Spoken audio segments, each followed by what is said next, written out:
मुंबई के एक मशहूर और अमीर इलाके में एक अजीब सी खामोशी छाई हुई थी। रात का वक्त था और सड़कों पर बस गाड़ियों की हल्की आवाजें ही सुनाई दे रही थीं। इसी दौरान एक अमीर और प्रतिष्ठित व्यापारी राजीव मेहता अपने बंगले में आराम कर रहा था।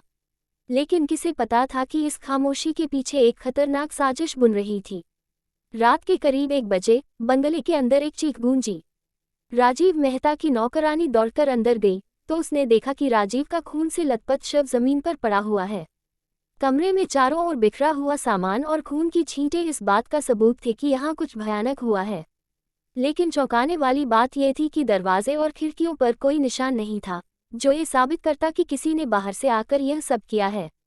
पुलिस को बुलाया गया और केस की जिम्मेदारी दी गई इंस्पेक्टर राघव को। राघव मुंबई पुलिस के सबसे होशियार और तेज तर्रार अफसरों में से एक थे। वह किसी भी केस को सुलझाने के लिए जाने जाते थे, चाहे वह कितना भी पेचीदा क्यों न हो। उन्होंने सबसे पहले राजीव के कमरे की छानबीन शुरू की। हर चीज पर बारीकी से नजर डाली, लेकिन कुछ ऐसा नहीं मिला जो इस केस को हल कर सके। अचानक उनकी नज़र एक टूटे हुए कंगन पर पड़ी, जो बिस्तर के पास गिरा हुआ था। ये कंगन बहुत ही महंगा और खास डिजाइन का था, जिससे साफ था कि यह किसी आम व्यक्ति का नहीं हो सकता। राघव ने इसे सुराग के तौर पर उठाया और इसकी जांच शुरू कर दी। जांच के दौरान राघव ने राजीव के करीबी दोस्तों और रिश्तेदारों से पूछताछ की। सबने यही बताया कि राजीव एक बहुत ही नेक और ईमानदार व्यक्ति थे, जिनका किसी से कोई दुश्मनी नहीं थी। लेकिन राघव को एक बात खटक रही थी। राजीव का एक खास दोस्त संजय शर्मा, जो हमेशा से उसके साथ था, पूछताछ के दौरान काफी बेचैन और परेशान दिखाई दे रहा था।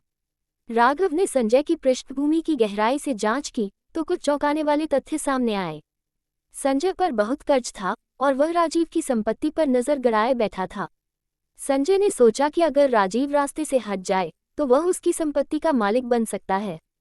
राघव ने संजय को हिरासत में लेकर सख्ती से पूछताछ की। पहले तो संजय ने बहुत बहाने बनाए, लेकिन जब राघव ने सबूतों के साथ उसे घेरा तो वह टूट गया और अपनी साजिश कबूल कर ली। उसने बताया कि उसने पैसों के लालच में आकर राजीव की हत्या की योजना बनाई थी।